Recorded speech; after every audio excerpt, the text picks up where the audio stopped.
Rio de জেনেইরোর এক অ্যাকোয়ারিয়ামের হাঙরের অদ্ভুত ভবিষ্যদ্বাণী ঘিরে ফুটবল বিশ্বে তৈরি হয়েছে কৌতূহল ও আলোচনার ঝড়। বিশ্বকাপ শুরুর আগে ব্রাজিলের প্রথম ম্যাচে জয় দেখেছে রিওর অ্যাকোয়ারিয়ামে থাকা স্ত্রী হাঙর রিতিনহা, এমনটাই দাবি আয়োজকদের। অ্যাকোয়ারিয়াম কর্তৃপক্ষ আয়োজিত এক বিশেষ অনুষ্ঠানে রিতিনহার সামনে রাখা হয় দুটি আলাদা ক্যান। একটিতে লেখা ছিল ব্রাজিল, অন্যটিতে মরক্কো।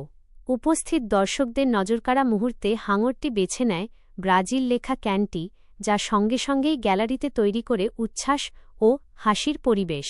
যদিও এটি সম্পূর্ণ বিনোদনমূলক আয়োজন, তবুও বিশ্বকাপের আগে এমন ঘটনা ব্রাজিলিয়ান সমর্থকদের মধ্যে বাড়তি উচ্ছ্বাস যোগ করেছে।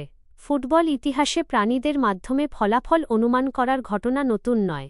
বড় টুর্নামেন্টগুলোতে প্রায়ই এ ধরনের ফান প্রেডিকশন দেখা যায়, যার কোনো বৈজ্ঞানিক ভিত্তি নেই। বিশ্বকাপে 5 বারের চ্যাম্পিয়ন ব্রাজিল এবারও শিরোপার অন্যতম দাবিদার হিসেবে মাঠে নামছে। অন্যদিকে তাদের প্রথম প্রতিপক্ষ মরক্কো সাম্প্রতিক সময়ে শক্তিশালী পারফরম্যান্স দেখিয়ে আন্তর্জাতিক ফুটবলে নিজেদের অবস্থান পোক্ত করেছে।